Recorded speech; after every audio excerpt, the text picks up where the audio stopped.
So for today's video, we're going to be using this. This is a 3-inch wide paintbrush that I got from Lowe's. I spent $1.28 on it, and we're going to be dyeing the bristles with this. This is just some watered down acrylic paint. I used some sap green and some deep green, blended them together, and just kind of diluted them in some water. And what we're going to do is just kind of soak all the bristles in the paint until we've got a pretty good coverage. And then I'm going to pull it out, let it dry fully for a couple of hours, and then depending on the color, I'll either soak it through again and let it dry again, or I will call it good. I'm looking for kind of a, not quite a really deep green, but just kind of a, you know, that's definitely grass looking kind of green. And most tall tufts of grass that you see in nature aren't just, you know, completely green. They've got some straw color mixed in, and that's kind of what I want with this. Alright, and here it is after it's fully dried. I did do a second soaking through of it, and as you can see, it really kind of looks like some tall wild grass that you'd see out in the world, and that's kind of what I wanted to go for.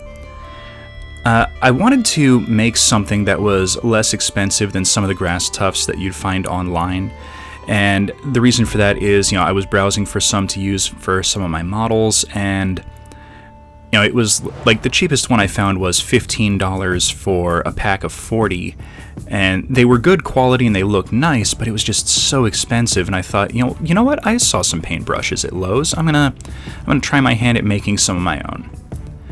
Now this is a jig that I set up to kind of make the process easier. It's a 6-inch long piece of chipboard, and I punched a hole every 3/4 inches, and then even spacing across the middle. This will hold 21 grass tufts. And the wood sticks down the side are just to add a little bit of reinforcement and keep the center from pressing down on this strip of masking tape. Now the masking tape is just going to kind of hold everything in place while all of the glue that we use is going to set. Alright, so we've got our jig set up and it's ready to go. So now we can continue on with our process of making some really cheap grass tufts. So I'm using some quick set Eileen's tacky glue, and I will say if you use this, it sets up pretty quick, which is nice, but it's a lot stickier than most of the other Eileen's tacky glue that I've used. As you can see, I'm having some trouble getting it to disconnect from the tube, but it does hold pretty nicely. Now, you can kind of set up as many little dabs of glue as you'd like. I like doing it in, you know, single rows just to kind of keep it from drying out too quickly. And once I've got an area prepped, I use a stick or a toothpick to kind of pull the glue away from any of the sides. I don't want the grass to stick to the chipboard, I just want it to stick to the masking tape. Alright, so now that our jig is prepared, we can start applying some grass. So what I'm going to do is kind of separate out a little bit of the bristles from the brush here, and what I'm going for is kind of a 1/4 inch to like 1/3 of an inch of bristles. Like this is a good amount right here. So I'm going to take that and clip it to my desired height. Now I want this to be no more than 1 inch in height, so I'm just going to clip off a small amount of the bristles, and here you can see about how long it's going to be. This is going to be just under 1 inch once it's fully set up. So now taking it by the top of the bristles, I'm just going to press it into the jig and down into the glue. Now the masking tape will kind of help hold everything upright while the glue sets, and then once the glue dries, these bristles will be perfectly solidified into place. Now, by sheer coincidence, a single 3-inch paintbrush is enough to make 21 grass tufts. So that was just a really happy coincidence. I didn't plan that, it just kind of happened that way. So I can get 21 tufts for under $2, which is a huge savings. Now that we've gotten our long tufts done, we can clip off some of the smaller bristles, and these are going to be, about a 1/4 inch in length, something pretty small. And clipping that down, I'm going to take the bristles, come on, cut, there we go. Take the bristles and press them down into the jig, and once they're in, I'm just going to very gently tap them and kind of fluff them around in different directions so that we have a tuft that kind of looks like it's spreading in different directions. So what this equates to is a single 3-inch paintbrush can get you 42 grass tufts of various lengths.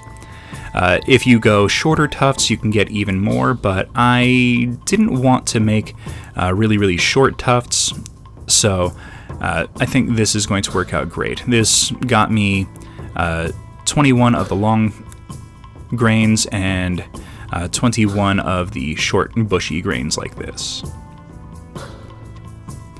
Alright, so here we are with all the tufts from a single brush. Now, like I said, buying these on their own would be a huge expense, but making them like this is really, really cheap. Now, I will say I did run into a little bit of an issue pulling the jig off. I'm going to have to find a better way to secure the tape down so that I can pull the jig more easily. And I would recommend letting the glue dry probably overnight. I let this set for about an hour. And as you can see, there's a little bit of sticking with the glue, but overall it's not too bad. One tuft did get stuck in the jig, but the rest of them are here on a strip of masking tape.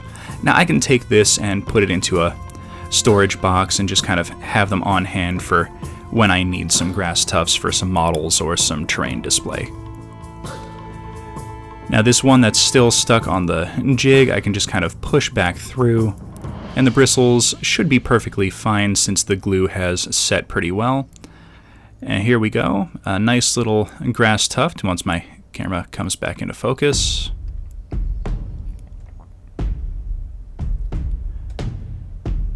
There we go. So as you can see, it looks pretty good. This would be a little tall for a model, but you can trim them down or make shorter tufts, however you need them. And then here's the little bushy ones that I made with the shorter clips. And it's the same process of pull it free from the jig. Now as you can see, the bristles kind of get pulled upward when pulling it from the jig, but they still maintain their kind of a bushy, spread out orientation, which is what I wanted, so that's nice.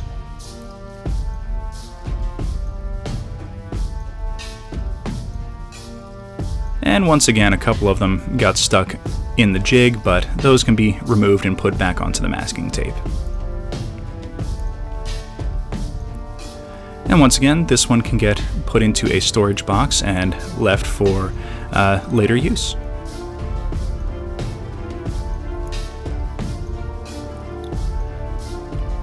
Alright, so now that the tufts are made, we can apply them to some basing or some terrain. I'm going to put 2 tufts here just kind of on the back of the model base, just to kind of give the impression that she's running through a grassy field while fighting some enemies, just to add a little bit of extra something to the base. Now the tacky glue does dry perfectly clear, and the longer you let it set, the more clear it becomes until you can almost not see it, so you shouldn't really have to worry about it once you've applied it to the base. And that's really all there is to it. These are pretty quick to put together. I ended up making 42 of them in a couple of hours once all the paint dried onto the bristles of the brush. You can crank these out pretty well if you take a day and soak all the bristles and then take another day. You can make a huge amount of these and save yourself a ton of money. Alright, so that is going to be it for today. Thank you all for watching. Please hit that like button, subscribe for future content, comment down in the comments section, let me know how I'm doing, how you enjoyed, and I will see everyone next episode.